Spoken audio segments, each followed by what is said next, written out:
here from the Gibraltar Women's Association. We believe to support the equality rights event, and we believe that everyone has a voice and everyone should be equal.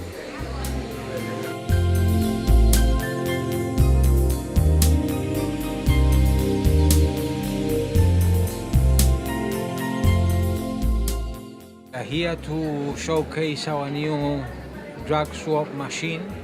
We will be offering a new service in Gibraltar. It's unique to Gibraltar.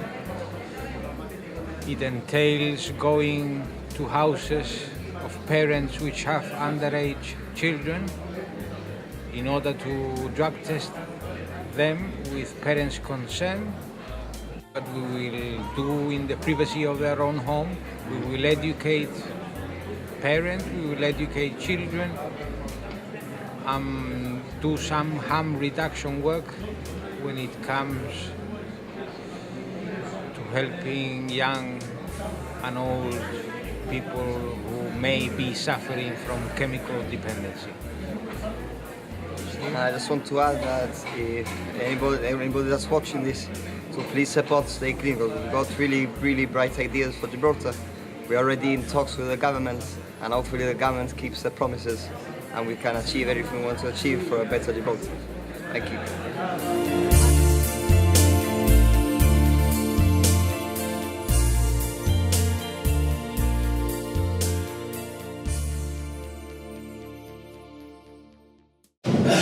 Ladies and gentlemen, welcome to the 4th Independence Civil Society Awards 2017. Without further ado, I call you to the quota. Please.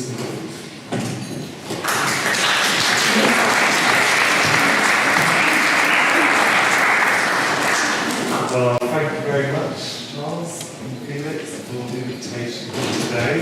Nice to see a few familiar faces in the audience. It's a great pleasure for me to actually come up and stand here and present a few awards which I'll be doing later on. Felix and I go back a wee bit.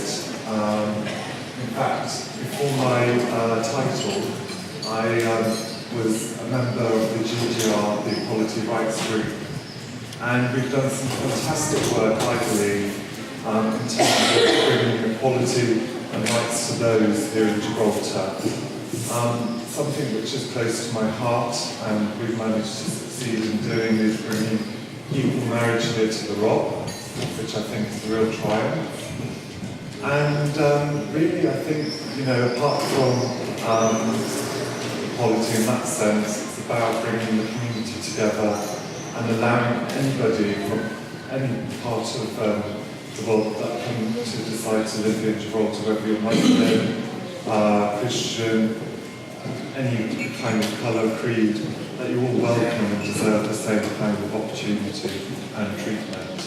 So I'm glad to continue the good work that we're doing here. So, ladies and gentlemen, I brought along here today a commemoration candle. Okay. Today's Idaho Day, 17th of May, is International Day Against Homophobia.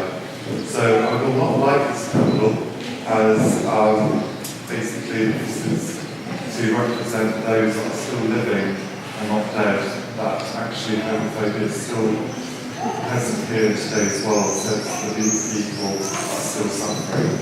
So I should place this just in the corner as a reminder of that. Okay?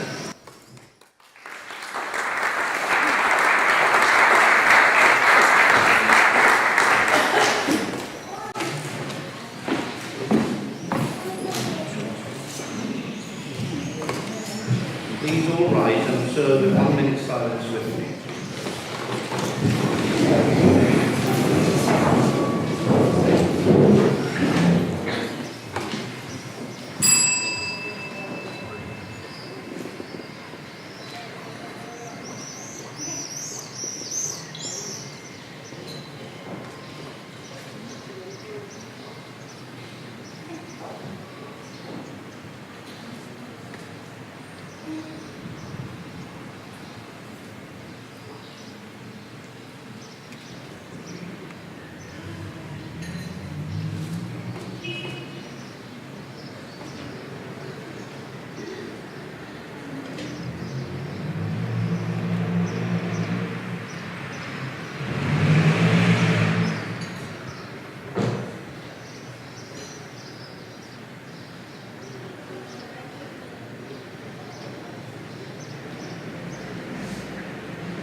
Thank you very much.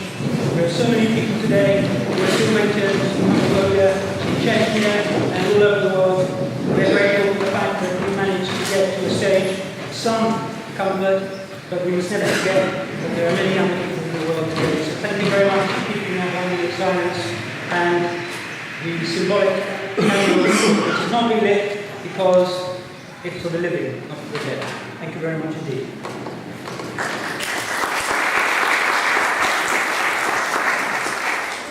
I now call on Felix Agras, Chairman, Equality Rights Group.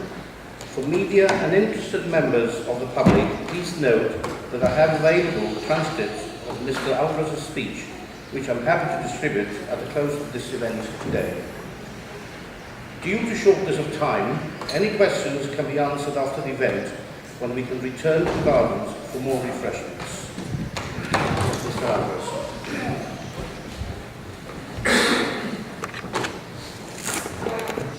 Thank you, Charlie. Thank you, everybody, for being here this morning. It's really good to see the attendance every year growing and growing, and the participation of the community increasing on a yearly basis. This is now the fourth year that we do this. But I want to thank all of you, members of the public, for being here this morning. You've responded to our requests by social media and other means and the press to be here. And we also thank all the award nominees who are sitting at the front row this morning, not only for being here, but also for being who they are and the work that they have done. I want to thank also the Gibraltar Women's Association for their participation, and also rehabilitation group Stay Clean. And last but certainly not least, we want to thank both Jennifer Ballantyne and Chris Tavares of the Garrison Library for once more allowing us to use these beautiful premises. They're really fantastic surroundings, and also we enjoy the garden and our catering there as well. The Independent Civil Society Awards event, as I said just now, was imagined 4 years ago, but it was imagined directly out of what we believe. And in ERG we believe that civil society, which, let's face it, that's you and that's us, is the material means by which to promote and to strengthen any democracy, and without which there can be none. We believe it's not just the politicians and the political parties that matter. They have a role, naturally, of course they do. We created it for them, after all. But we employ them, not the other way around. Because we are the bit in all of this that accounts for democracy being always on its toes, being kept on its toes. We are the parliament that is required to sit in session 24/7, but also 365. And we have learned from history what happens if we don't do that. We are the ones ultimately responsible for making sure that freedom, justice, democracy is a reality. Because we believe, I believe, that without us, civil society, democracy is simply incomplete. There are countries where they have a judiciary, a parliament, an executive, all important elements of any rule of law set up, yet civil society is locked up in prison or is silenced. That isn't the rule of law. That's the law of rule. And the crucial word in the title of this event is independent. Dependence, we Gibraltarians know a great deal about. It's comfortable for some, on many levels, but it can't take us to where we need to be. And that's a healthy, freestanding democracy which can challenge nepotism, the traffic of influence, corruption, and gives everyone an equal opportunity. That's a tall order. In particular, that's a tall order in a tiny community like this one. But who said anything worthwhile was ever going to be easy to achieve? Progress oftentimes demands that we tread beyond our comfort zones. And ERG has come a very long way since we first launched and started meeting back in the year 2000 in what was then my colleague Charlie's bar, Charlie's hole in the wall. And from day one, our position and our ethos have always been clear. We stand for solidarity. We stand for a manner of campaigning for human and civil rights which is founded and predicated on an ethical foundation. That means that ERG, Equality Rights Group, will always praise where praise is due. And it will criticize openly, similarly, when it is also due. But neither I as chairman nor ERG as an organization will ever be any party's or any politician's poodle. When we have to say something, we will. First, in a discreet and private manner, and if necessary, in an open and public way. I don't think I need to convince you of any of that. You will have seen plenty of it over the last 16, 17 years, I'm sure. For as an equality and human and civil rights voice, we take our duty to speak out and stand up seriously, very seriously. It's a role that this community has now come to expect of us.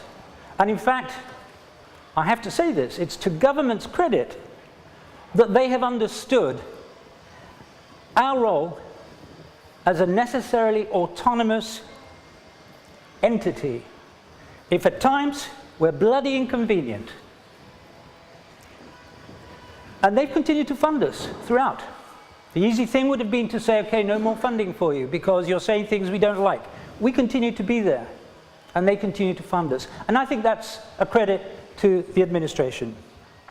Look, we all have different views, different angles from which we come to our responsibilities, but it's a hope that we can grow a sense of common exercise. And this said, Unite the Union, Stay Clean, the Women's Association and others who are today participating with us in this annual event, not only are they more than welcome, but let me also make something very clear about them by way of exculpation. We're together in our aims, but none of them is to be held responsible today for anything that I might say. They are, I assure you, totally not guilty. And as always, if perchance there's error in any of my assertions, I always welcome correction, adjustment, acknowledgement.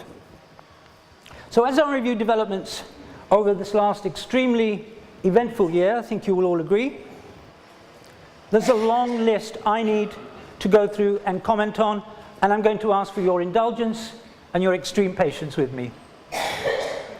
Because there's a wind of disconnection that's blowing through the landscape. Brexit, Trump, Macron, Le Pen, Wilders, and others. Disaffection is palpable. But people are voting for it. We cannot stop ourselves from asking, why? And Gibraltar, are we an exception? It's an important concern for all of us to ponder. In late 2011, this administration, the GSP Liberals, came to power and generated a sense of renewal. Others before it had similarly carried enthusiasm in their day. Both, in their different approaches, brought new thinking and new fruits to the table in their own way. That's why we chose them when we did. Whatever side in this binary that we seem to have in Gibraltar that we may be on, it behoves us all to be objective in our judgment as far as our opinions will allow us. And being objective and to the point. The GSLP Liberal government has done a very great deal for equality and human and civil rights since it was given power by us, in actual fact, in 2011. We've made huge strides in areas that had been stagnant for far too long. Prominently, of course, on the question of LGBT rights. We've gone from very, very little achieved, unfortunately, under Mr. Caruana on this front, except as was forced upon him by the judiciary. Though I have to also note that the then Justice Minister, Daniel Feetham, he attempted to equalise the age of consent in Parliament through a private member's bill. Unfortunately, it didn't go through. It was destined not to, because the majority on the government side and on the opposition side at that time blocked it one way or another. But it was an initiative which was much appreciated by all of us. So we've gone from all of that to civil partnership for both LGBT and heterosexual people. And that's where we're somewhat ahead of the UK. They're still struggling with being inclusive on civil partnership for straight people. We've also got protections against hate crime and hate speech. We've also got same-sex adoption. That's quite a long way that we've gone on the LGBT issues. And these things were done voluntarily by the executive. I say voluntarily, but of course it comes after practically a decade and a half of ERG's insistence and campaigning. But nonetheless, they did it. And that's something we acknowledge and we always appreciate. One civil marriage law as well has been achieved under this government. Though on this occasion with less of a voluntary feel to it. We had to do, when I say we, I mean Equality Rights Group, had to run a hard-hitting public campaign to put significant pressure on what was, or appeared to be, a hesitant executive, which was in due course persuaded by the arguments, but also, let's not forget, and that's where you come in, by the public clamour for change. So our role as a campaigning organisation must always maintain this kind of high, objective level of ethics and non-partisanship. Without that, we have no legitimacy as a civil and human rights organisation. No one can ask for solidarity if they're first not willing to give it to others themselves. We can't make noise on our behalf and call for help, and oftentimes obtain that help, yet also be among the very first to stand spectacularly silent and deaf when those who stood for us and with us are calling out for help. That, unfortunately, is too common an occurrence in Gibraltar. It's not a source of pride, rather it's a lantern to selfishness and to our own failures to ourselves. I'm reminded of an Arabic riposte to when somebody comes up to you and insults you. You know, they come up to you and they throw you some kind of expletive or nasty remark. And the Arabic response to that is ihtiram nafsik. And ihtiram nafsik in Arabic, hello Zora. Ihtiram nafsik in Arabic means respect yourself. Respect yourself. For when we insult another, we're actually disrespecting ourselves. We have failed ourselves. And when we take solidarity, but stand deaf and dumb to the solidarity that others require, we're doing exactly the same thing. We're disrespecting ourselves. No, we must chase down the inhuman and the unjust and stand by those in need and let them know that they are not alone. This yearly event, however, is committed to repair and to heal.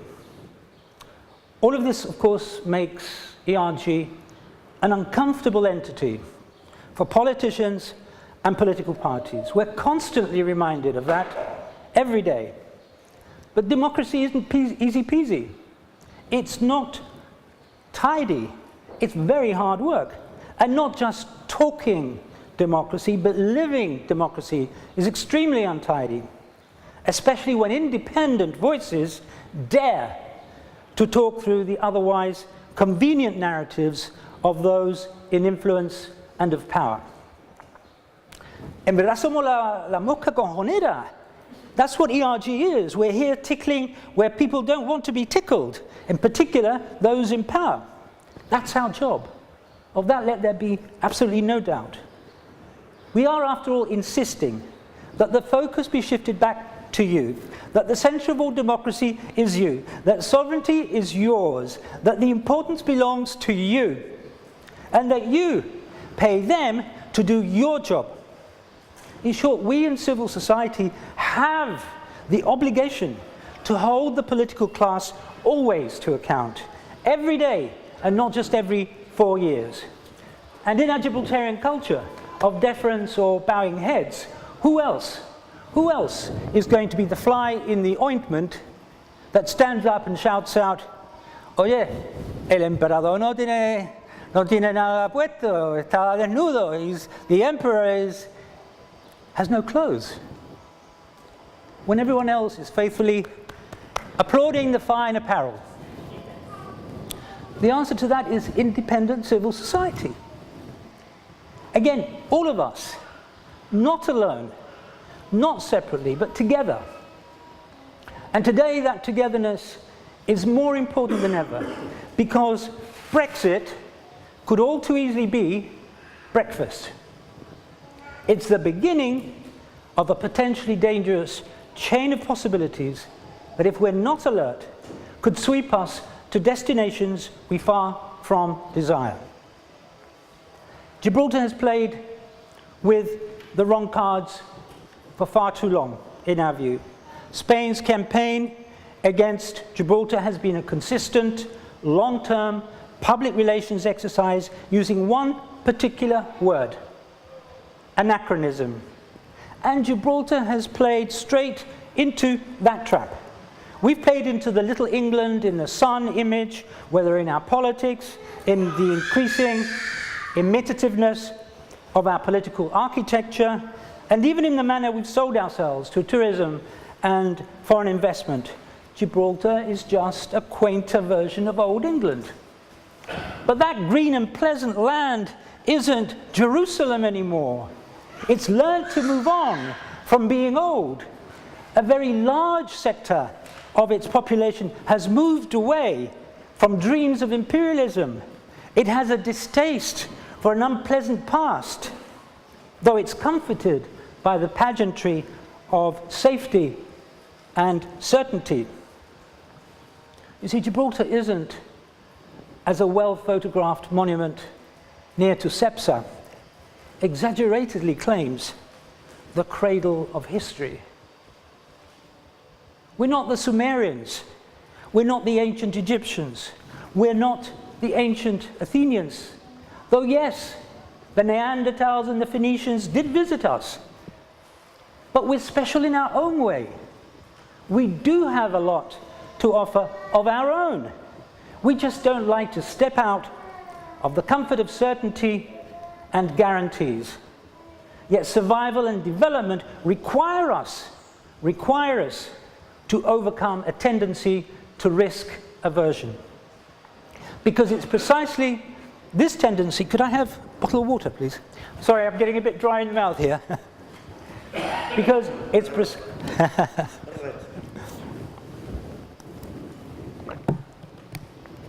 precisely this tendency that has alienated an extremely wide swathe of Britain to both the right and to the left. You know, the open-minded who constantly put and push British society's margins towards intellectual, technological, social, political innovation. For them, and for many decades now, they're unable to see beyond the anachronism of the long Spanish narrative. They have a very real dislike for reminders of an imperialistic past, projecting ourselves in image as well as in fact, not as a fortress of past values, but as a port of progress, innovation, and new horizons in a context of a people determined to rule over themselves, fighting Spain's imperialistic claim, is going to be more understood. Why? Because it's their vocabulary, it's their language, and we must learn to speak their language too. And yes, it's true, we've done some of all that. But the trouble is, we've not been able to demonstrate it in social fact. Our society is only now beginning to catch up. So acting to the opposite effect produces what we have now. And that's not a not insignificant fifth column within the UK undermining Gibraltar's interests for lack of a connection. Because yes, we've ignored them. Our positioning has been unstrategic. We've opted, as we have, for anachronistic sympathies alone. And note, I said alone. Feel the pitch we've played to has been exclusively to one side of British society. Thus, the Jack Straws, the Peter Haynes, the Tony Blairs, and even the Corbyns of the political scenery in Britain feel distanced from us. To them, we are precisely part of what prevents the UK moving forward from empire into the modern role in the world that Britain has been trying to refashion for herself since the end of the Second World War. And that's now received another kick from Brexit. Sympathy from their quarters, therefore, is in short supply, no matter what they may incant to the public gallery, and in some cases, what they may incant in their manifestos. So the clock has struck for us too. We must be more willing to move forward. It's no longer an option. It's a matter of what works in our favour. What allows us not only to survive, but also, as they now say, to thrive. And for that, we must build our support, our alliances, and I'm glad to see the Chief Minister and the Deputy Chief Minister busily trying to do that. Because we cannot afford to ignore directing ourselves to those we have distanced for too long. We must take risks. Yes, welcome Gibraltar to the real world, and that's what Brexit is about to do to us. Brexit and the developing scenario is another perfect opportunity to be seized, and that is seized for good or for bad, because under its umbrella, all manner of steps backwards for our ordinary people can happen. And maybe they already are. Just as British we are, British we stay was the coverall for our social decline from 1969 to 1984 during the border closure years, Brexit can also potentially become the catch-all, understandable block to our continuing growth and social development. So can we rely on an independent and free media in Gibraltar to stand firm in the protection of our developing democracy? Can we? How do we know? These questions have little to do either with the intent or the professionalism of media workers themselves, but they have very much to do with questioning the system in which they find themselves and for which, in our view, we have to collectively find answers. You see, censorship and lack of full independence can come in different flavors. Where the state plays a big part, supporting outlets financially or otherwise, a newspaper, a radio, a TV station or whatever, may provide quality, unbiased coverage on a number of areas and yet still avoid reporting in depth on government or other powerful social players. And when they do, they may do so in the mildest of terms. In other words, media professionals, and I would guess against their better judgment in most cases, may at times feel unable to hold power fully accountable with the insistence and continued insistence that they require. And that's an essential role for the press in any democracy. There's also self-censorship, where editors or managers of the outlets decide not to follow a story out of fear or deference to authority. Or they may choose to downplay criticism from anything other than safe institutional voices. And finally, and usually hidden from you, is indirect censorship, where financial pressure on outlets may be implied when they appear to be unacceptably critical of authority. I say all this in recognition of a reality, of a system. But I emphasize the importance of recognizing that this is as much a commentary on the system as it is on a requirement from the professional media workers' point of view as well, so that they can do the job that they really need to do and want to do all the time.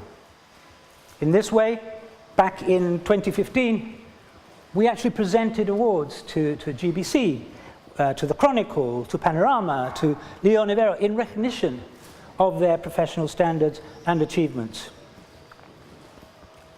Another side of the same currency then could be the exercise of background influence on promotion and other prospects. These are things that most of us will never hear about.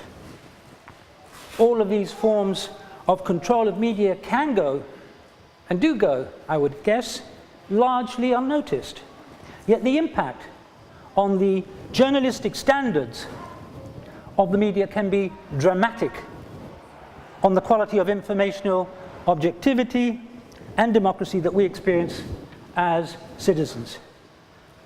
Are media in Gibraltar free of any or all of these? Because if there's any doubt at all, we really have to do something serious about this. The media, its professionals, and its ability to be independent are that important to us. For the past few years, ERG has asked for consideration and discussion about safeguards for regulation of the way that the media is set up in Gibraltar. No one has really cared to listen very much. We've raised over and over again the dilemma that we in Gibraltar are in with respect to the media. What is to prevent people who are too close for comfort to powerful politicians from controlling our media outlets in Gibraltar? What effective and independent oversight, checks and balances and scrutiny are there? An independent media is such a vital, such a central part of any system of modern democracy that none of us in Gibraltar should simply be sleepwalking through this. Time and again, media professionals everywhere have been crucial to exposing corruption, abuse of power, and raise the voice of the voiceless. Yet here our media workers, whether they be reporters, whether they be editors, management, technical staff, administrators, are unprotected themselves. They see and possibly hear things that they cannot even speak about. And society at large, what recourse does it have with respect to the media? You, the public, we widely recognize that the public has a right to be informed. It's for that reason, the public interest, that the media exists in the very first place. And short of defamation suits, which I'm not talking about and touching on this time round, short of defamation suits, what relief is available to the public in the face of Gibraltar's media organizations? Well, the Chronicle has its charter, which, if you're dissatisfied with the paper's own adjudication and prefer an independent ruling, you're going to have to be able to mount a probably expensive challenge at Supreme Court level. GBC is also difficult to contend with in similar circumstances, except here the Gibraltar Regulatory Authority has a hold on the bigger picture. But it's not a wholly open, democratic, or even friendly or amenable system. In a word, it's far from encouraging. So following our publicly expressed concerns on this most fundamental issue of the media in Gibraltar, I invited senior management of Gibraltar outlets to discuss the matter. Regrettably, GBC failed to respond to the request. But the discussion we had with newspapers, Chronicle and Panorama, was as brief as it was clear. Editorial management, engaged by us, expressed the fact that they were very, very satisfied with things precisely as they currently are. Their conclusion was that nothing needs to be done. Now, we at ERG disagree with this. What would you expect from La Mocha Cojonera? It would help if I took the top off, no?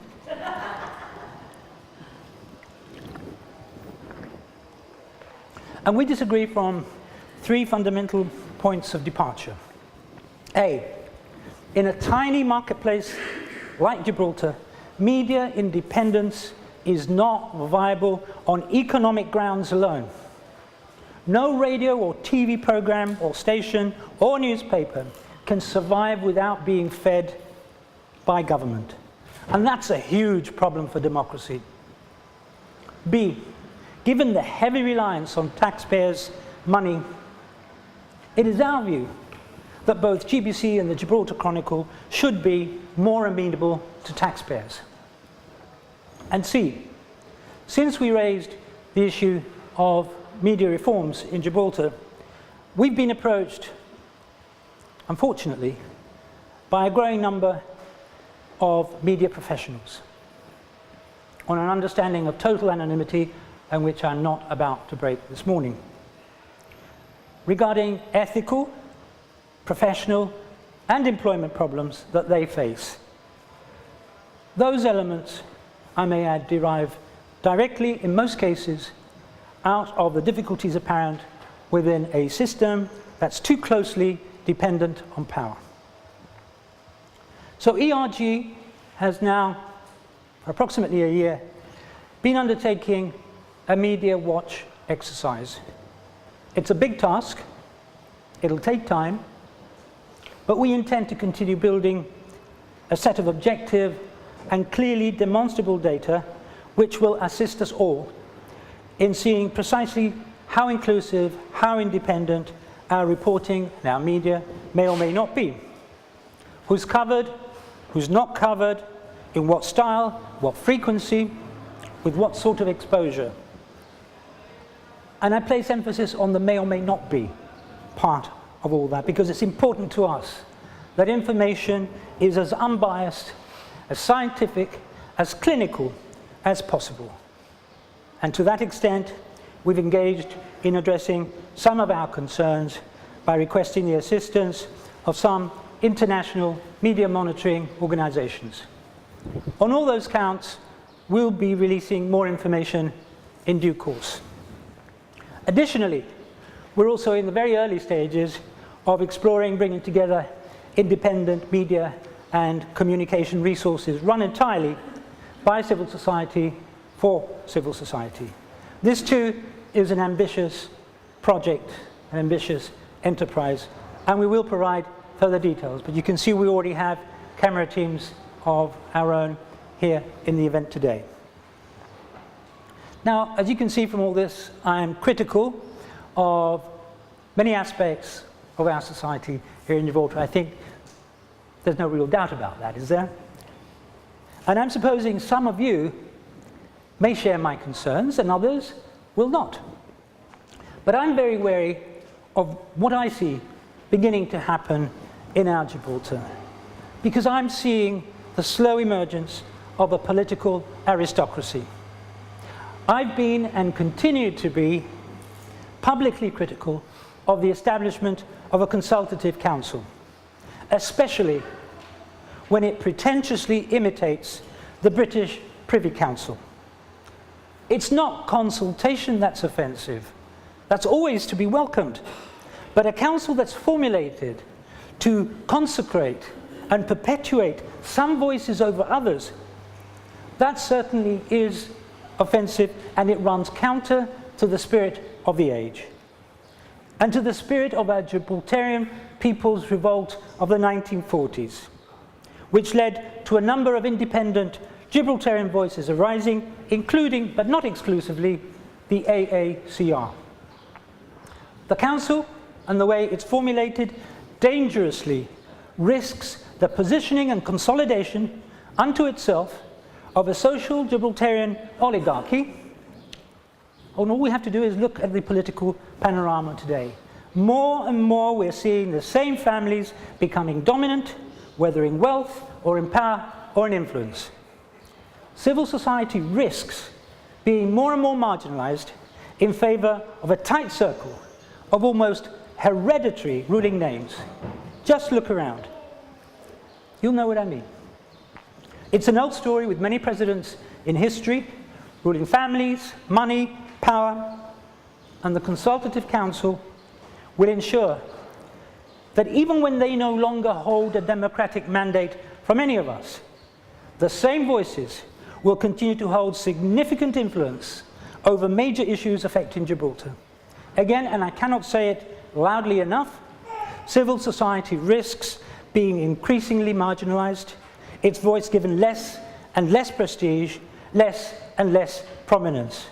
And we would be to blame if that happens. And that's why I set such store on building awareness of civil society.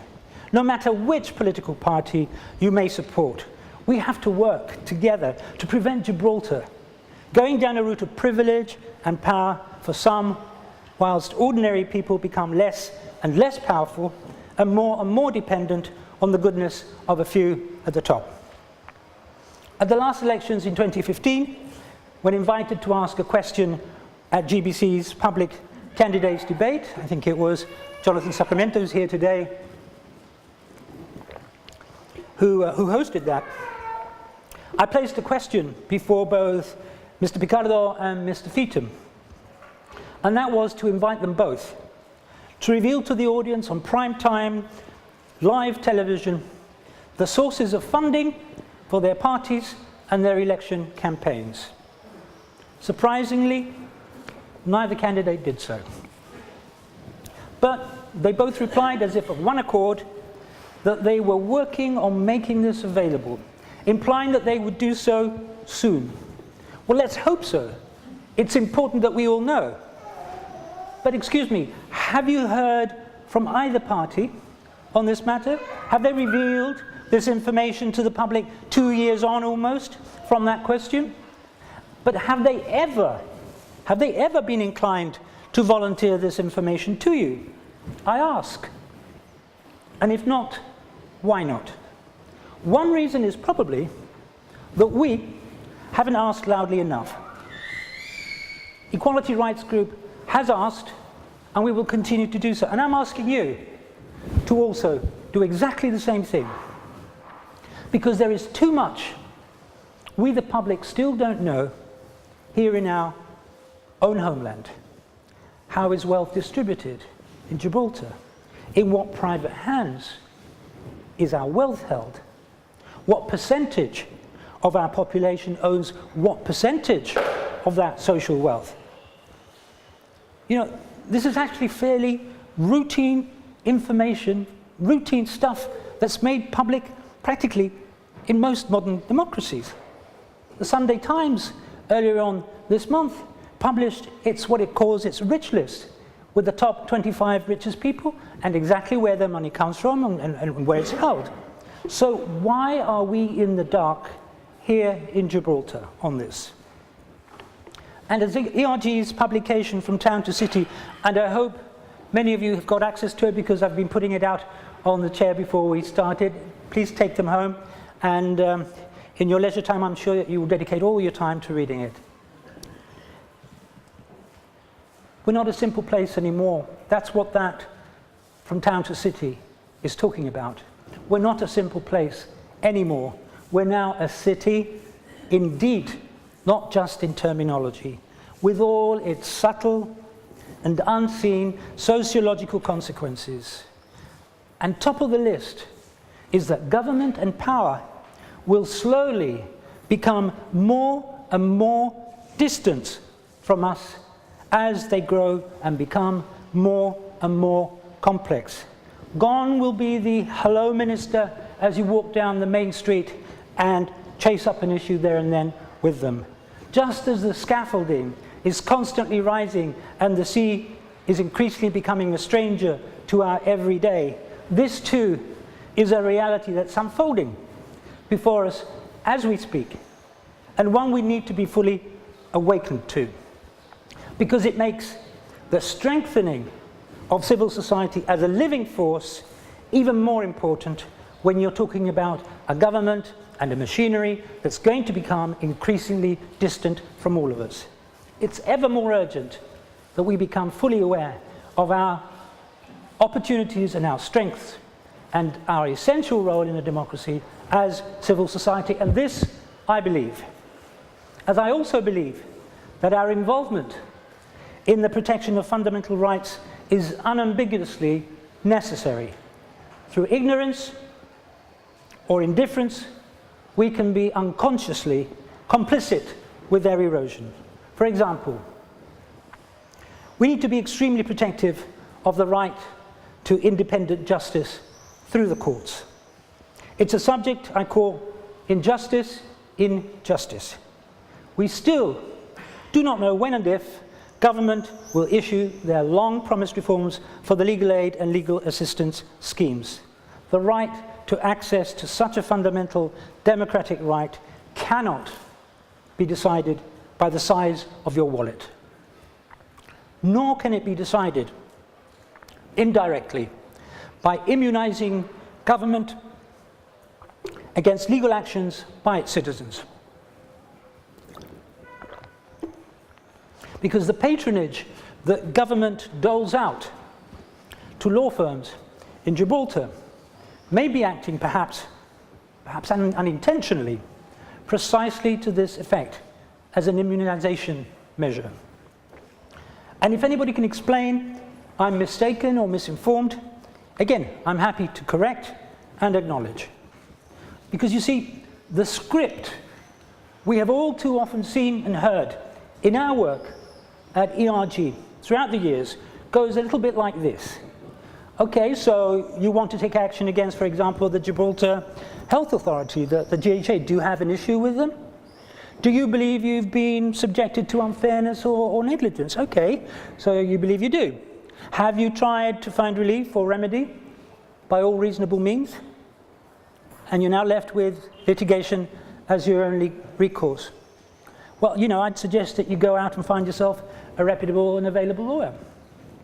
Time and again, we've seen how individuals, oftentimes already laboring under the effects of anxiety, bureaucracy, lack of solutions, illness, injury, or other aggravating circumstances that brought them to this very moment when they're sitting in front of you, they may find themselves in this very despairing situation.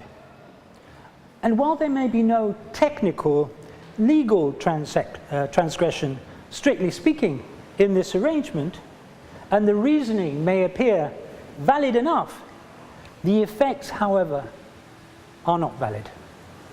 Because government legal patronage means that government reserves the services of particular law firms or lawyers to attend to its own representation in the courts. And that means that John or Juanie Brown, coming to that firm or individual, will need to seek representation elsewhere. Since having accepted the arrangement with government, that law firm or that individual lawyer will have to tell you that they have a conflict of interest. And that's true, they do, because they've already taken up representation for government. So again, if I'm wrong on this, do correct me.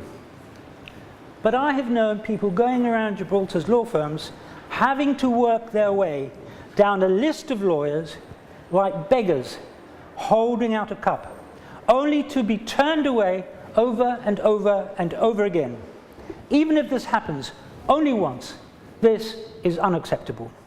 This cannot be permitted. This is a hard obstacle to the basic fundamental right to freedom of choice and to a fair hearing before the law. Both government and the Gibraltar Bar Council must surely question these arrangements and with imperative attention make the necessary adjustments to bring the situation to a successful resolution on behalf of people. Citizens' right to representation cannot be trumped, and I'm really sorry using the word Trump here, cannot be trumped by government's patronage or law firms' interests, regardless of which party may or may not be in power. This is a fundamental right at play, people. Equality Rights Group, you see, we could have sat pretty through all of this.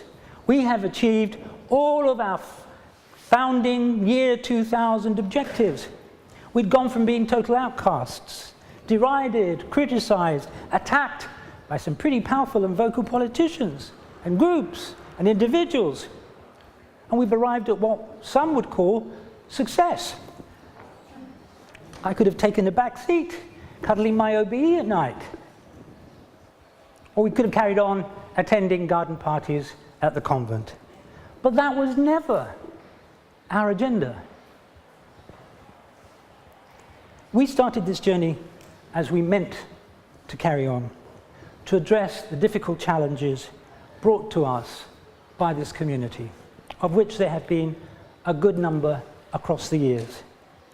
And in fulfilling that pledge, we don't hesitate through fear to keep our word to Gibraltar, because the other big issue facing us now is that of drugs reform. It's as real a reality as it is fact that what we've been doing for far too long on this issue isn't really working. And that there's hardly any household or any one of us who hasn't got a friend, a family member, a co-worker, or someone near and dear to us who hasn't been directly or indirectly touched by substances of abuse. We all probably have a picture in our heads right now of somebody we know. You see, it can happen to anyone's child. It can happen to anyone's friend. And for the sake of rightness and of well-being, people of different opinions on this question must sit down now and be willing to work together to see what we can do to be in a better place than we currently are. The war on drugs approach has seen matters get worse, not better. Ironically, prohibiting drugs has only created more drugs of more varieties, of more lethality, more demand, more supply, and more health and crime problems everywhere. We've simply fed the criminals and grown the problem. It may appear counterintuitive to some, but the law enforcement paradigm or approach just isn't the way forward anymore, if ever it was. We must care much more than this. We can't simply take a hammer to the problem, because all that happens then is that everything we encounter becomes a nail. And people pay the price for that. Little people, carrying on exactly as we have all these years for lack of political will and courage, for lack of objectivity above all, and vision, with its emphasis on punishment and stigma, only leads to what we already have, and that's a war that's not on drugs, it's a war on people. The drugs issue is complex, very, very complex. There are many elements and factors that we need to understand. The question of whether decriminalization, legalization, regulation of medicinal or recreational use of diverse substances requires more than a closed mind to information. It requires willingness to bring better approaches, better solutions to the table. And ERG and Stay Clean, in our joint Connected Health proposals and campaign, bring precisely that, proposals. Not set in stone, preconceived agendas and outcomes. We say Gibraltar needs to open this box, seriously open this box, and look inside. And look inside another box, poverty. Poverty is, of course, relative. The total destitution of people living on $1 a day in some unfortunate parts of this planet is not what we mean by poverty here in Gibraltar. But because it is a relative issue, the stigma, the insufficiency of people living in a poverty trap in Gibraltar is also keenly felt. As a wealthy society, we are even more obligated to tackle this issue. For yes, we do have families in that situation here in Gibraltar.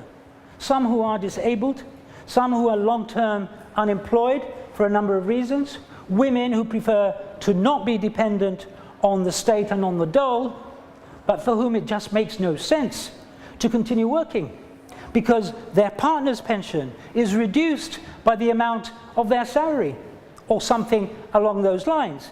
People, in effect, are falling foul of a system which at times traps them. And our welfare system needs to be more human. It needs to be more flexible. It needs to be a whole lot less secretive and less bureaucratic.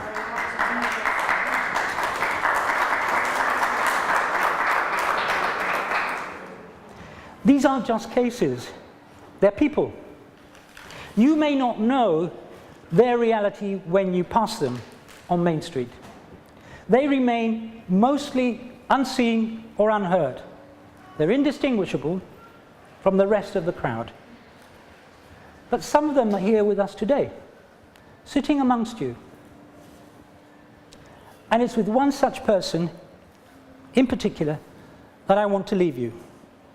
Because for fear of repercussions, she prefers not to be identified, but would like to share her situation with you. Let's call her Ms. X. You will find that we've put a number of handouts with the title Trapped, the story of Ms. X in her own words. She's making a direct and open appeal to the Chief Minister. It's a cry for attention. It's a cry for help. It's a story of how a single British mother resident in Gibraltar for a number of years now finds herself gratefully occupying a tiny, tiny space with her young daughter in Gibraltar, and that's provided by a charitable organisation that isn't meant to provide for that sort of situation. On top of everything else, she can't help but feel herself to be a nuisance through circumstances that any of us could be living through. She's appealed for assistance on many occasions. She and her child are suffering health-wise. Water and electricity supply have been a lingering problem for them.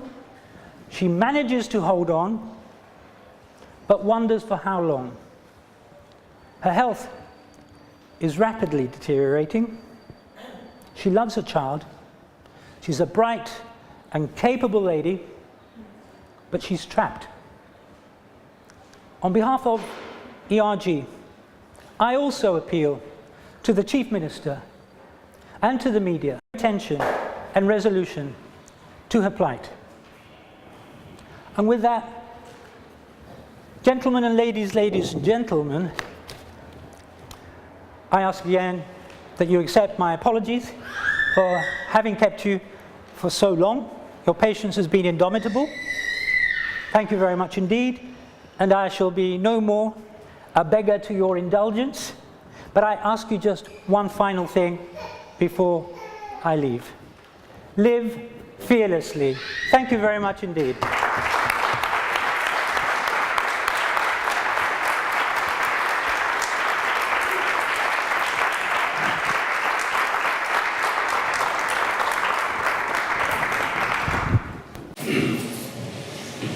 We will now move to the results of ERG sweet and sour report. There are 3 separate reports, one for the politicians deserving of strawberries approval, and another is for politicians deserving of sour lemons disapproval. But we will start by giving results of the separate report, answering the questions of whether the control commissioners to be integrated with Britain or not. In this, I will be needing the help of Mrs. Gibraltar once more.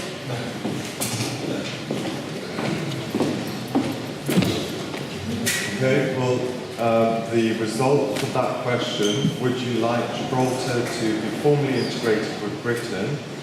The results were as follows. By a majority of 56%, the answer was no. And just with 44%, we have voted in favour, say yes.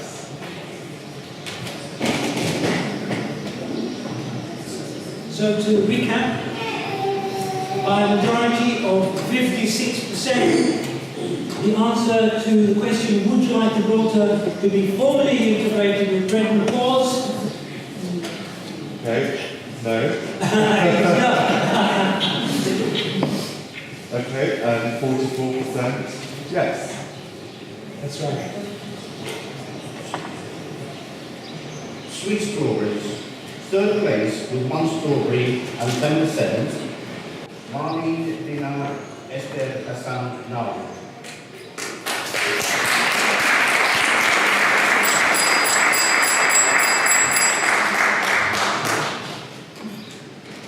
Second place with 2 strawberries and 11%. Fabian Raymond Picard.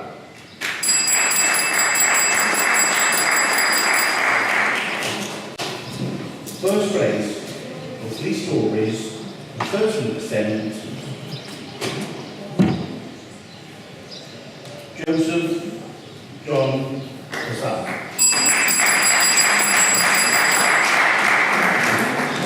Okay, and we're moving on to the sour lemons, which I have here. I think there's enough for everyone. Okay, so don't take this bitterly. But in third place, first sour lemon is awarded to with 11%, Joseph John Pisano.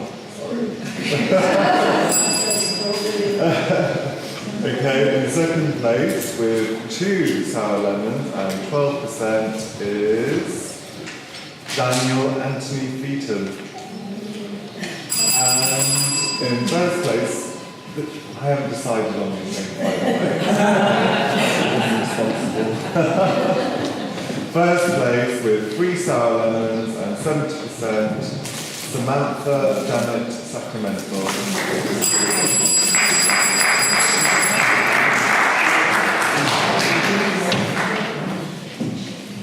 Okay? Yes. Thank you. Thank you.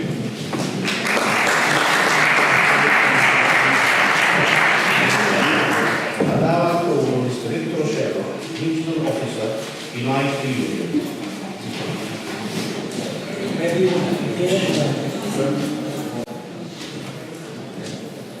Welcome all. I promise you not to play with my political broadcast on this presentation. But there is, I need to congratulate you for such a wonderful speech.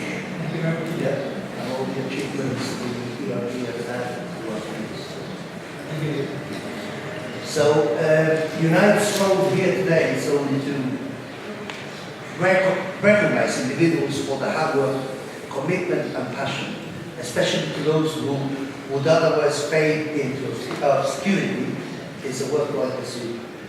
In the times in which we live in, when all glory is showered on celebrities, politicians, and those in public eyes, it is important to recognize the sacrifice that many in our community are making, working late at night, away from their families, and of course for a cause that can have a really noticeable effect in our community.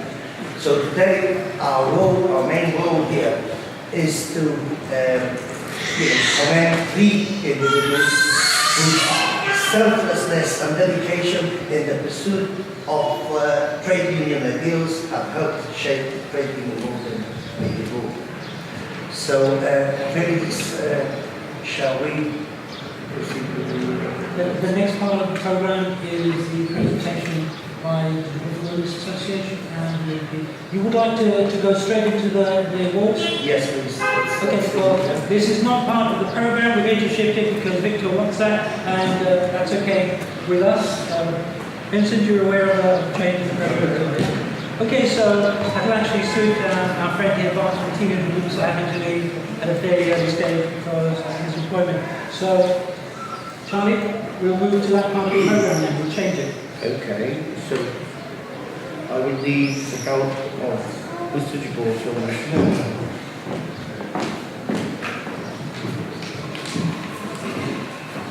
Excellent. Well, yeah. Perfect. Right, guys, so we'll be moving on now to the awards. The first person I was going to call out was Bart Valentinen, who's unfortunately had to escape a little early, but otherwise, oh, sorry. There we go, Bart. Sorry, we'd like to continue.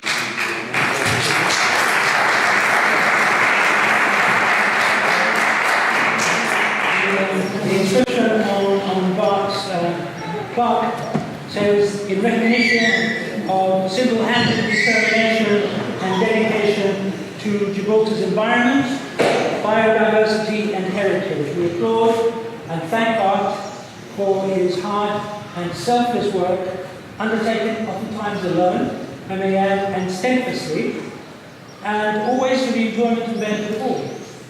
As a Belgian, which Bart is, sincere and proven long-time friend of Gibraltar, he's laboured with respect and dedication to the indigenous sensitivities and qualities of this community. We welcome him to our home as much as into our hearts, the keys to both of which he now rightfully holds.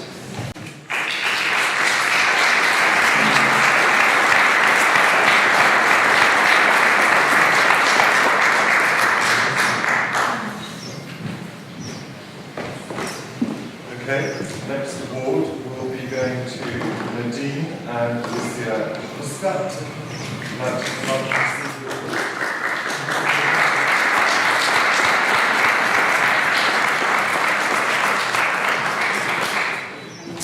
And Nadine and Alicia, their plaque says the following: this poor plaque is its sufficient honour and recognition for the pioneering courage and resolve which Nadine and Alicia proved in the defence not only of their own, but of this whole community's fundamental right to equal treatment before the law. Through their steadfast example, discriminatory government policies were challenged and tumbled before the conscience of the law. They will stand forever unequalled in our history as the first legally recognised same-sex couple in Gibraltar, earning that honour by proudly and publicly confronting unfair anti-LGBT policies and laws before the courts, and in so doing, bursting open the locked doors of discrimination that others might later come to enjoy the right to dignity and open passage. And on behalf of the whole community, we salute and thank you.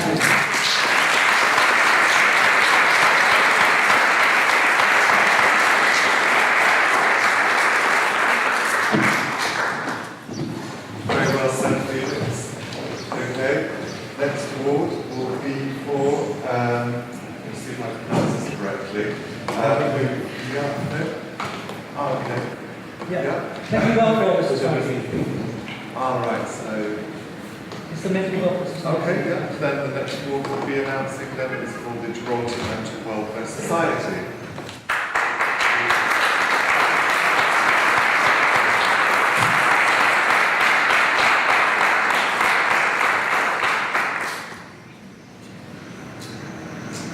And their inscription says, dedicated with deep respect in recognition of 42 years of continuous service to the community of Gibraltar by all past and present members. Commitment to challenging norms and practices in the field of mental health takes stamina, courage, and much resolve in the face of, at times, difficult attitudes and obstacles to progress. But this determination should quietly but insistently have been exercised since 1975 in our community, often with discreet yet judicious assistance, is a major testament to the honour that the Society's work has brought to civil society in Gibraltar through its fresh thinking and campaigning. It's often the quiet rectitude of a few insisting on the greater good which goes unnoticed and unheralded. Today we are indebted for the opportunity to openly and publicly thank all members of the Society for their extraordinary service to others. Thank you so much.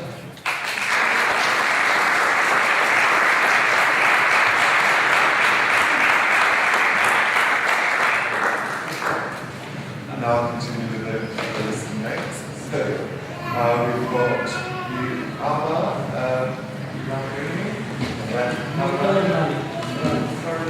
Grace Ward.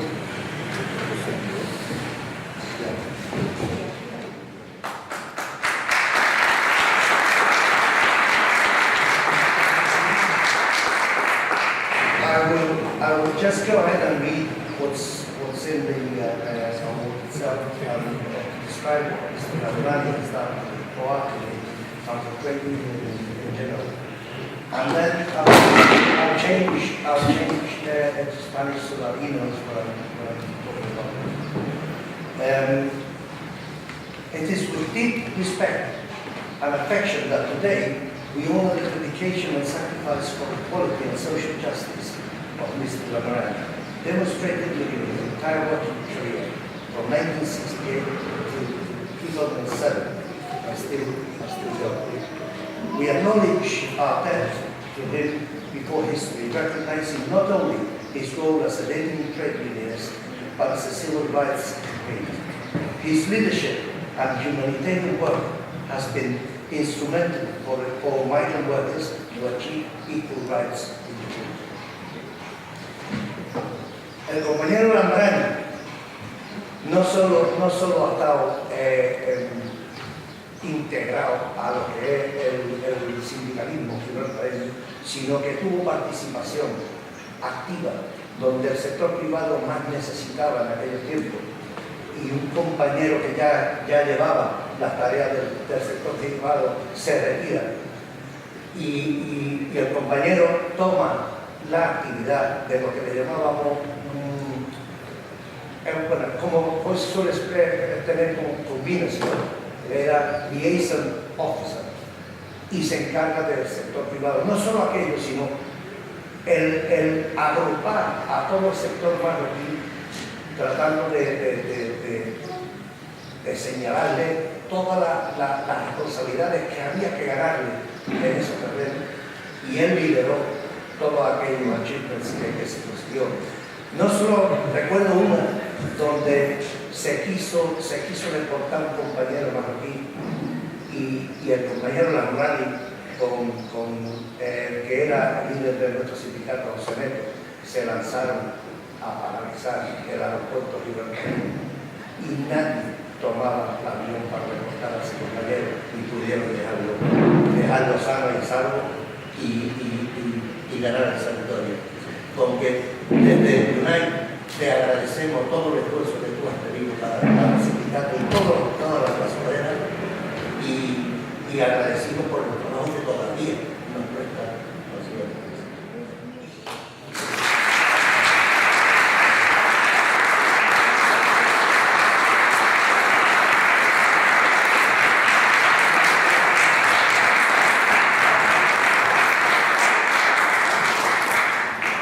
Excellent.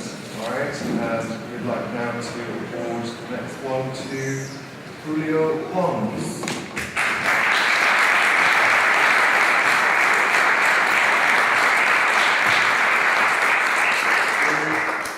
In the same way, Julio has dedicated his entire life to trade unions and excelled in the special attention to the needs of the most vulnerable members in our society, becoming founder of Help Us to Help Them, support group for Gibraltar Disability Society, as well as a founder and keeper of St. Martin's Special Needs School.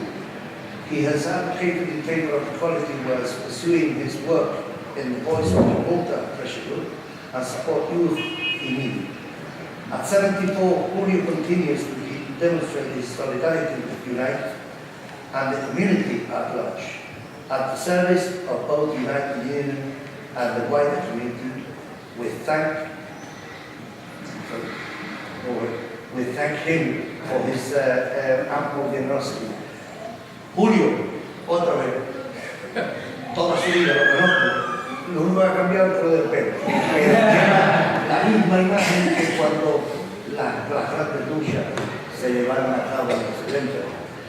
Julio siempre ha estado integrado a la clase obrera, siempre ha estado vinculado al sindicato transfronterizo Palestino que hoy es Unite, y aunque le ha dado un servicio inmenso a la comunidad y no deja de hacerlo porque sigue, nunca se entrega. Es muy crítico de la clase del sindicato nuestro, es muy crítico de la clase sindical y trabajadora, pero siempre en posibilidad. Nunca ha tenido un mal gesto con nadie, siempre se arregla a nosotros, nos critica de las maneras o de las posibilidades que tengamos de hacer cosas, pero estando bien o estando mal, en cada llamada que nosotros peguemos, Julio Ponce está ahí con nosotros, siempre dando la cara por el pueblo y siempre dando la cara por el trabajador. Y por eso, nuestra gratitud de Unite te ofrece este toque para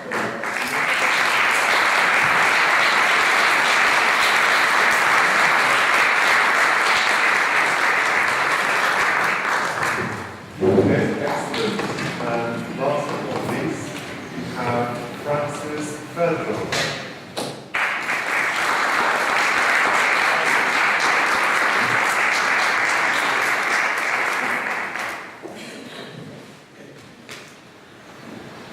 Francis began his career, and this is a very strange case, but very valid for us as a trade unionist. Francis began his career at the MOD in 1965, working in finance and moving to the post of welfare officer, where for 13 years he labored to successfully change a system which discriminated against civilian workers mostly, was featuring military and UK personnel. In so doing, Francis further gained the trust of the civilian workers. In the 18 years that followed, and now as human resources manager, he played a vital role in the eradication of inequality and discriminatory personnel practices, leading thus, along with the T&G Workers Union, to fuller harmonization of treatment. Francis Federal, despite retiring in 2006, will always be active in our gratitude and appreciation, of which this flag is a mere extension. Francis, otra vez, tengo que hacer, como decía mi abuela, Francis tuvo la habilidad, aunque era un profesional y sigue siendo un profesional dentro de la materia financiera, welfare, y pudo trabajar con Human Resources, como he dicho, tuvo la habilidad de intercalar lo que necesitaba el trabajador y lo que necesitaba la patronal, porque él era un profesional y hacía su trabajo correctamente. Tuvo esa habilidad de identificar dónde estaban los temas discriminativos y luchó desde dentro, que ya es difícil, balanceando, teniendo la balanza clara de lo que el management quería hacer, pero nunca dibujando y siempre apaciguando a la clase obrera, siempre dándole el máximo que se le podía hacer. Si había un 5, se podía dar un 10, porque no, lo daba. Y siempre tenía esa habilidad de balancear de tal manera para que el management lo pudiera aceptar. Y simplemente por todos los años que hemos pasado desde el 71 que yo lo conozco en el MOD, todas las transiciones sindicales que hemos tenido en el Ministerio de Defensa, Francia ha sido una pieza crucial en tratar de llevar la buena balanza y el buen conocimiento a vuestro pueblo. Beneficioso para el trabajador y a la vez cumpliendo con su profesionalismo. Y por eso, Francis, una vez más, te entrego esta placa en reconocimiento a todo ese esfuerzo y no nos abandones, sigue en la lucha y muchísimas gracias por todos los años de vida.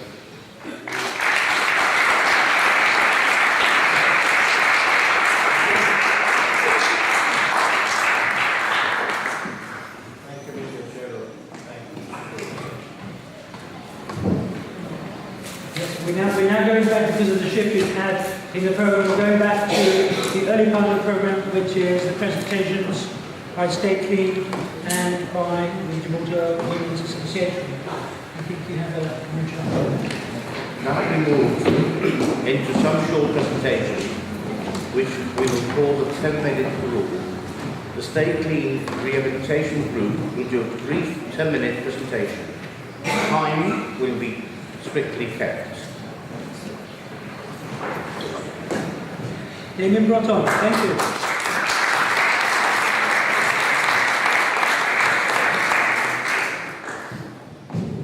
You don't have to stand elected.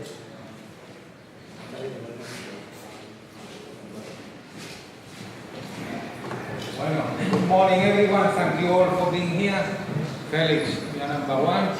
And you're number one. Otherwise we wouldn't be here. Thank you, Mr. Shello, for being here with Unite. And basically, I'm not going to go a lot into my past, because it's not a lot of time.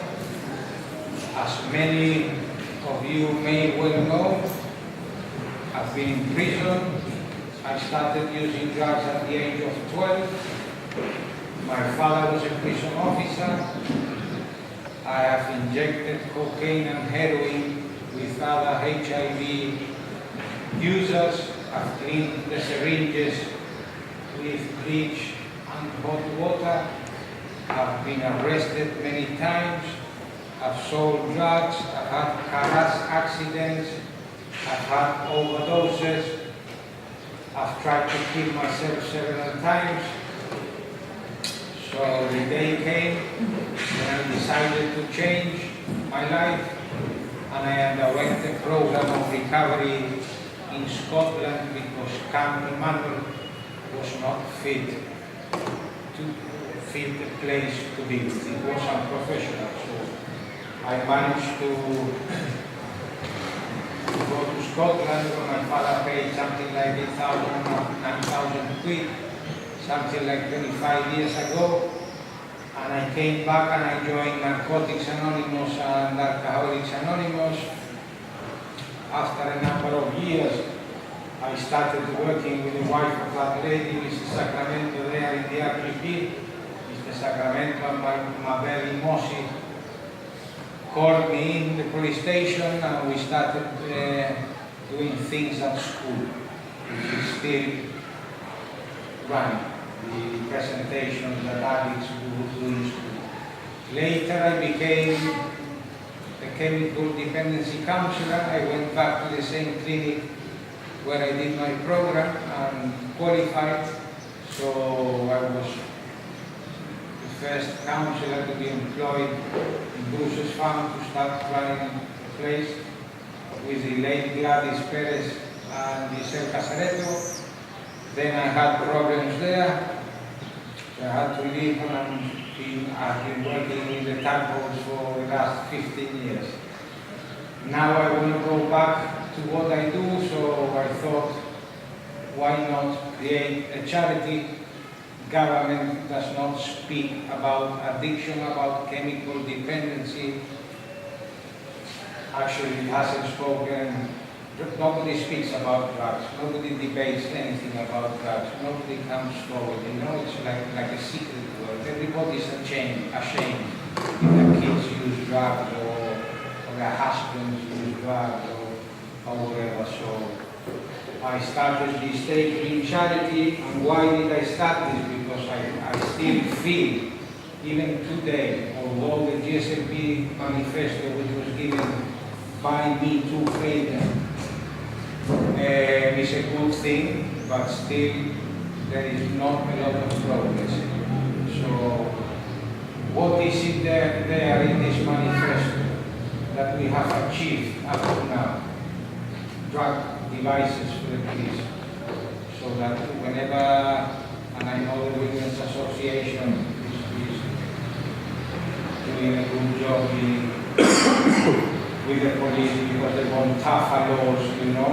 I want not tougher laws, but I want education to be given to those people who are arrested or fined when they are speeding or on a careless driving or whatever.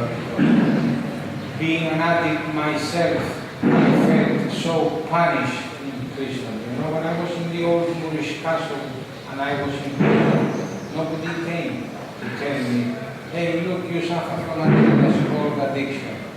And it's not me who says that this is an illness. You know, it's a World Health Organization. So we want to start a program of educating people who get arrested with alcohol, who get arrested with a simple possession of drugs.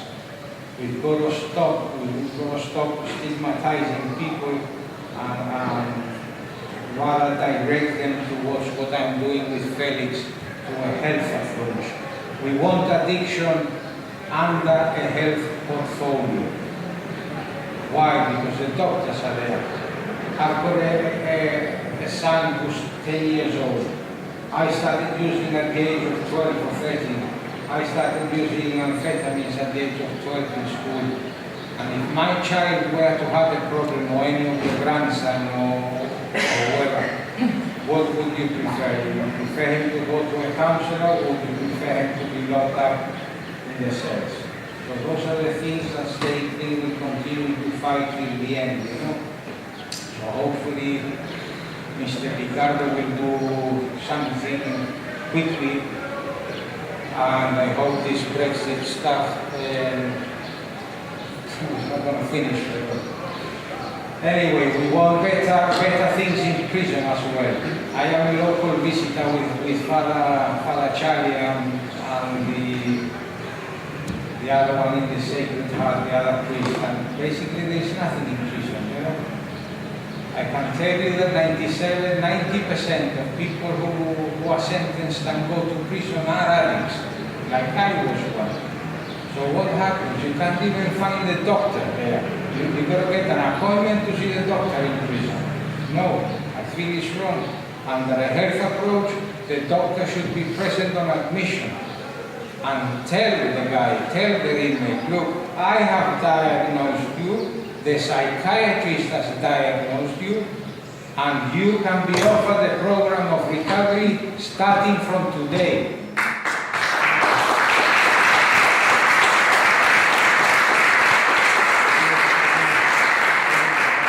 And if we have to chip the rock, in the same way we do un puente allá arriba, which for me is no vale para nada, chip the rock, make a room, and offer bringing more counselors. That there could be group therapy, further one-to-one sessions, etc., etc. No?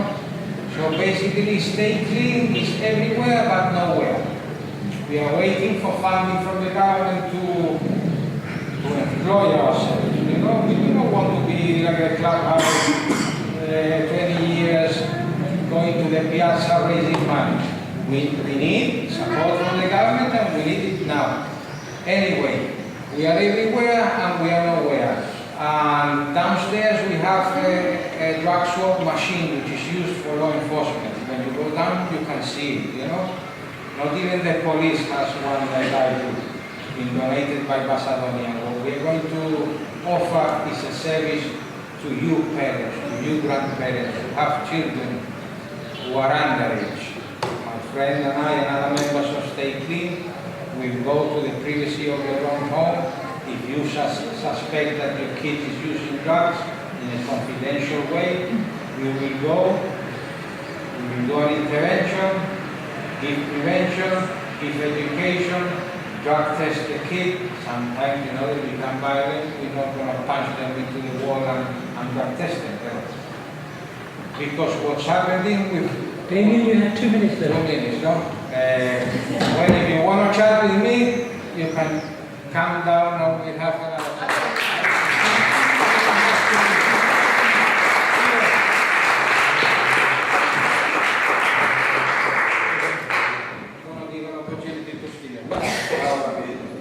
Yeah, 1.5 minutes now, Stephen. Thank you.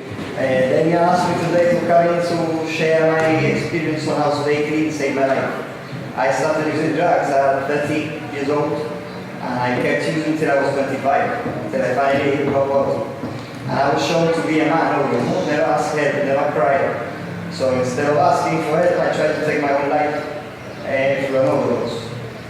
Thankfully, I failed, and the last thing I could do was ask for help because I couldn't keep myself, you know. And 2 months into my recovery, I was about to give up again, and I didn't want to go back to using, so I wanted to end my life again. And thankfully that day, in one of the any meetings, Damien came and explained to me what Stay Clean, and he gave me hope again, gave me responsibility, gave me passion to help people the way that they helped me. So I would beg everybody to please support us in anything we do in the future, because they're doing a really good job and they're saving lives.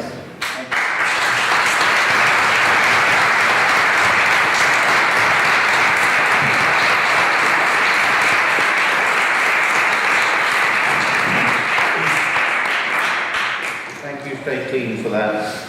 Now I call on the Gibraltar Women's Association. Again, a brief presentation. And time will be strictly kept.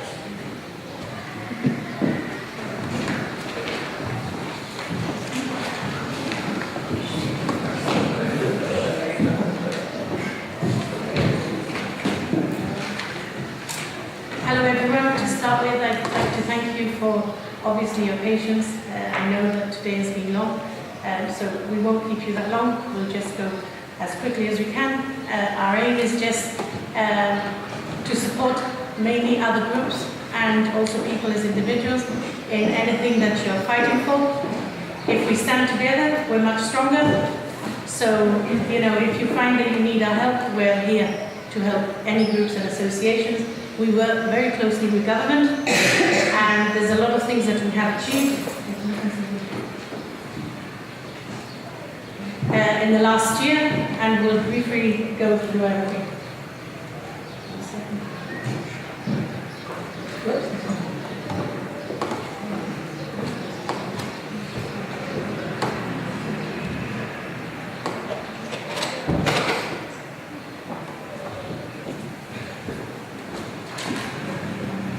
Okay, to start with, we've just introduced some names. One of the new things that we did in the Women's Association since last year is that we did away with the chairperson. We believe in modernization, we believe that we're educated adults and that we can work together as a team. So instead, we have what is called like a rolling chair, but it's really the administrator to help us organize our meetings, which we have many. As you can see, we have a treasurer. You can see through everybody within the association has different projects that we all try to do. Some familiar faces. The history, most of our members know our history, but just so you can see that it was formed by Angela Smith, and then it went all through the lines up to the modernization that we have today. It was born as the Housewives Association on the 16th of February, and 1966, which was the year I was born as well. And we all know the then Housewives Association about going to, you know, to UK with a petition to the Queen, and so on. So this is all the stuff. Famous faces, go back there. Yeah. Faces over time, where people have come. When finally the Women's Association received recognition from our government for contribution to local community, the plaque is still there. So, We've revamped the association, we've modernised it, and some of the aims of the GWA is to be a voice for women and the whole community in Gibraltar to protect the interests of our community. We actively promote gender equality so that women and men can shape our society in equal measure. We highlight and counter discrimination against women in Gibraltar, to provide a forum for the exchange of ideas between women and to create opportunities for collaborative endeavours, and to promote and pursue important changes as projects so as to empower others. A big aim of the Gibraltar Women's Association is to empower women and to empower others in our community to achieve what they need to achieve, including other groups. Represent hasn't changed. The essence of our work remains connected to our roots and positively highlights how our community can be improved. Women are equal to men but different to men and bring to the table different attributes and strengths. We strive for equality, treatment and non-discrimination, which is a subtle but very poignant distinction. A level playing field for women and equal participation in society. We've held many events over the last year. We've had the 50th anniversary. We've had a local competition. We've had our anniversary. We've got our memorial stamps on sale. We've come out with a lot of press releases in the community. We've been working with the ministers and with the government in trying to bring changes. We've worked on a big concern of the GWA at the moment is the attacks on women in our community. We're trying to work with the government on how to strengthen that bullying. Bullying is ingrained in Gibraltarian culture. We've been trying to bring up like to congratulate the ERG on involving past the law of legislating gay marriage, and we welcome that change and equality for all. There was a recent incident that we went public with and everybody was very quiet about, which is what happened to Malina Hassan in Parliament. And we together, we said we had to speak out, and we were very pleased because it brought us positive result. We got a public apology, which was very important for us as a women's association, not to be quiet and not to be afraid, and to speak up when we know that things have gone wrong. We've been working with the traffic minister, for example. We've been highlighting the issues with the buses, we've been highlighting the issues, the environmental issues and impacts with traffic. Anything that our members come to us, we are the voice of women in Gibraltar and families. So we like to go and we like to present the cases to our ministers from our membership. There is a very easy win that we're waiting from Paul Galvan, which is something that a lot of members have come to us, which is increasing the times on the zebra crossings. You would have thought that something would have been done by now. I personally went to every automatic crossing, and I can tell you, no way can an elderly, vulnerable adult, even children who have difficulty, can cross over in time. And I think that as a society, we have to speak up at this and not just, let it go until something happens. Yeah.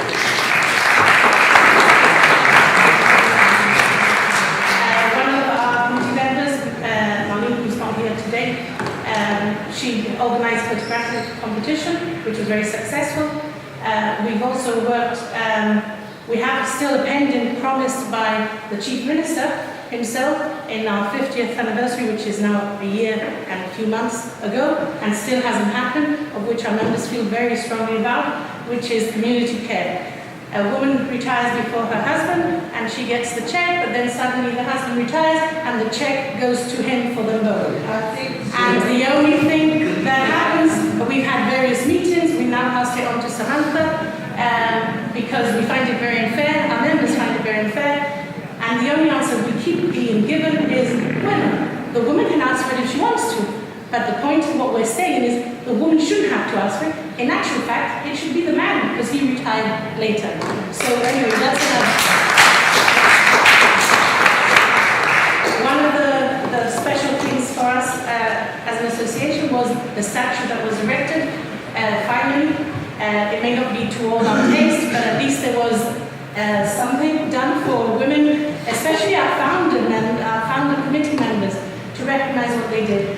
In that event, we had a video as well that was about Maniola, and she sent a message, a very powerful message. We'll put it again on our group so that many of you can have a look at it. we'd like to support initiatives on training for our youth. It's very important. Education is very important. You have 2 minutes. Standing of our community. We'd like to, we announce drop-in visits as well to make it much easier for our members to communicate with us. We have monthly drop-in clinics that we come and you can address any issues that you'd like to speak to us about. We work with others, we work with the Stay Stronger in Europe campaign. We work and support the youth work. As you can see, the project is the environment, childland, the recent Fun Day of the mental awareness. We also have a video about a very successful woman. We supported the launch of Dementia Friends. We worked with First World Hijab Day, based, and this is very important that people understand, based on the right for the woman to choose or not to choose. Yeah. One of our members went over to UK to support the march. And very important as well, the tightening of online grooming laws. Our children need to be protected. We worked in close conjunction with Mr. Costa, and we've got the online grooming laws tightened locally.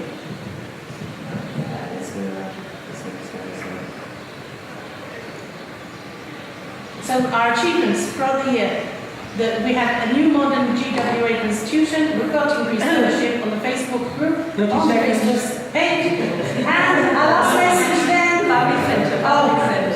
One of our main issues is rehabilitation for offenders and family centres. It was introduced by law in the Children's Act in 2009 and it still hasn't been implemented. We would like it implemented, it transformed the lives. It's very inclusive, it will bring all groups together and it will provide a base to support family services in Gibraltar. It's very important. very much.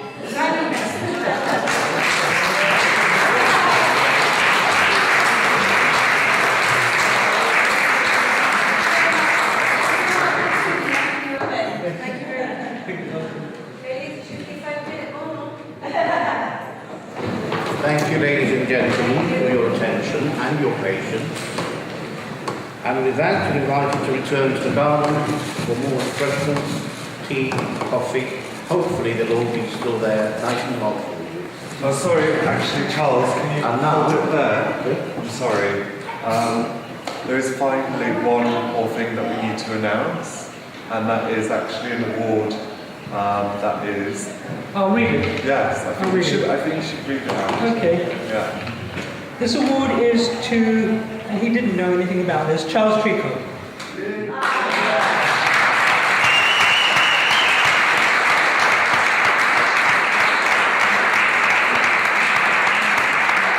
We had to really be very secretive around you today so you wouldn't know. It says, Charles Trico, in representation of all past and present members of Equality Rights Group, it's a special pleasure and honour to formally and publicly recognise the contribution that you, Charles Trico, have made to the rights not only of the LGBT community in Gibraltar, but in the service of human rights in Gibraltar generally. Charles, who long stood alone in Gibraltar in the early days leading to decriminalisation in 1993, courageously and openly confronting discrimination, and with the founding of ERG, which was then GGR, in 2000, went on, as he still does, to loyally serve as secretary to the organisation through its many campaigns, and both in its difficult and easy times. It is therefore with much affection and gratitude that this plaque is dedicated to each other.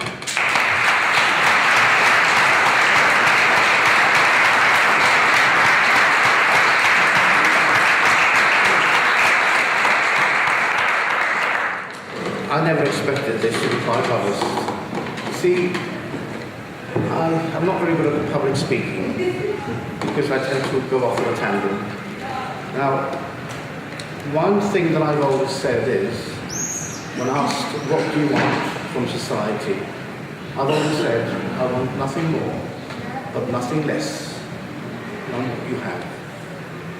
And that has been my motto all these years, when I was like, on my own, no support, many, many years ago. And then along came Felix, who obviously is much better at these things than I am. And here we are. We've more or less got what non-gays have. And now all we want is not tolerance, but acceptance. I refuse to be tolerated. I want to be accepted. So I've always fought for what I haven't had for those who come behind me.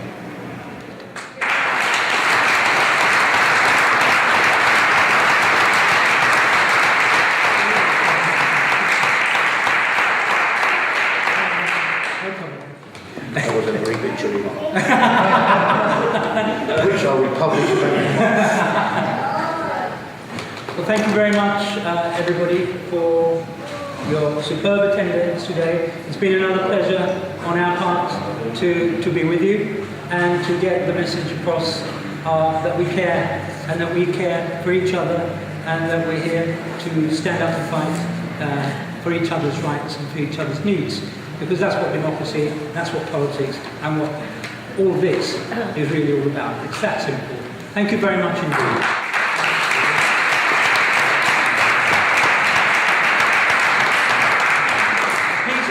Return to the garden.